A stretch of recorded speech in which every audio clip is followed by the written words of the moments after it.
Արտահերթ իրավունքով ես հարց կտամ, Տիկին Հովսեփյան։ Քաղբանտարկյալներից խոսում եք, ասում եք բազմաթիվ քաղբանտարկյալներ կան, արդյոք քաղբանտարկյալ եք համարում Կանդաս մականունով նախկին զինվորականին, որը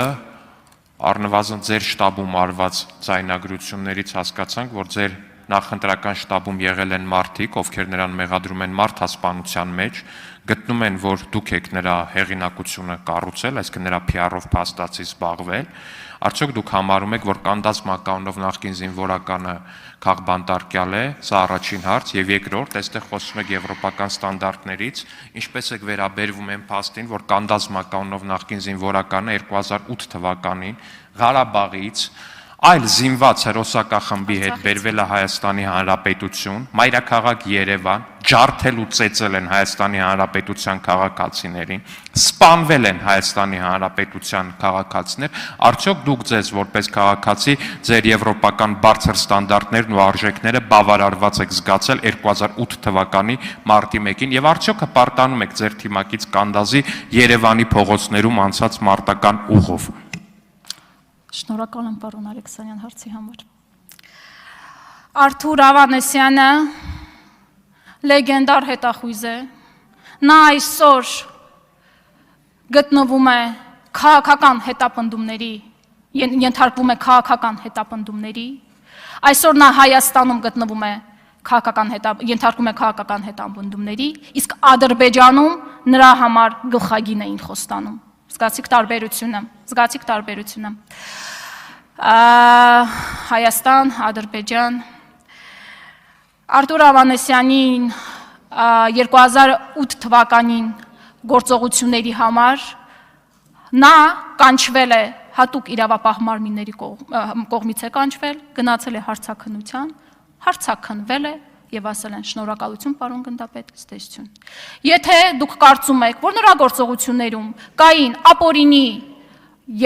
երևույթներ, ապա դուք եք իշխանությունը, կարող եք համապատասխան գործողությունների դիմել։ Առնվազն 2008 թվականին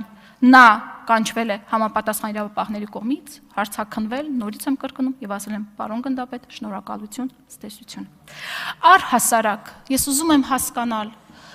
ինչու է ձեր պայքարը, ինչ արդյունքի եք ուզում հասնել, երբ որ դուք պայքարում եք մեր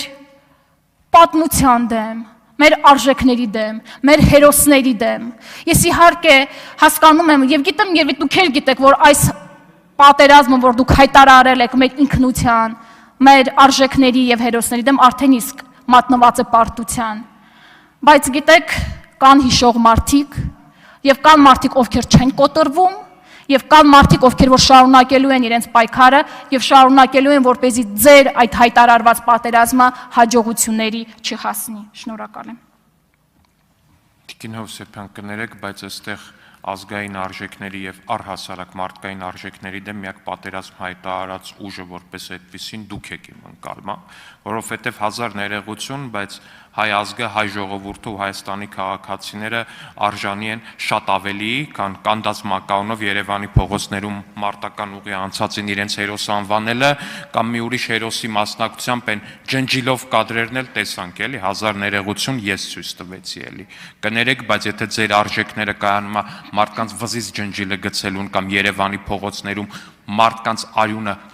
անզեն քաղաքացիների արյունը թափելուն, ես այդ արժեքները չեմ կիսում։ Ավելին ասեմ, այո, ես այդ արժեքների դեմ պատերազմ եմ հայտարարել։ Այո, մեր քաղաքական թիմը այդ արժեքների դեմ պատերազմը հայտարարել ու ի գիտություն ձեզ, Տիկին Հովսեփյան, դուք այդ պատերազմը արդեն իսկ պարտվել եք։ Ու այդ պարտության առհավատչան ձեր խմբակցության չափն է այս պահին ազգային ժողովում։ Եվ այն պատերազմը, որ դուք հայտարարել եք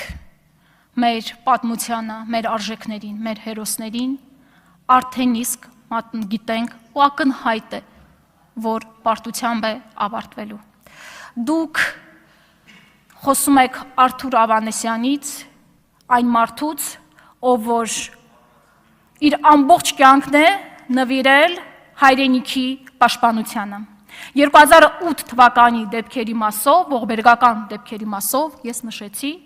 որ տեղի ունեցել դրվագը նշեցի, նորից չկրկնեմ, որ նրան ասել են շնորհակալություն, ցտեսություն։ Այսօր նա ենթարկվում է քաղաքական հետապնդումների, ինչպես քաղաքական հետապնդումների են ենթարկվում բազմաթիվ այլ անձինք։ Շնորհակալություն։ Շնորհակալություն, մնաց հասկանանք ձեր շտաբում ինչու են նրան մարդասպան համարում։ Լիանա Գասպարյան։ Շնորհակալություն։ Տիկին Հովսեփյան, այսօր իշխանությունների օրոք ԵՄ անդամակցությունը ներկայացվում է որպես Հայաստանում որդեգրված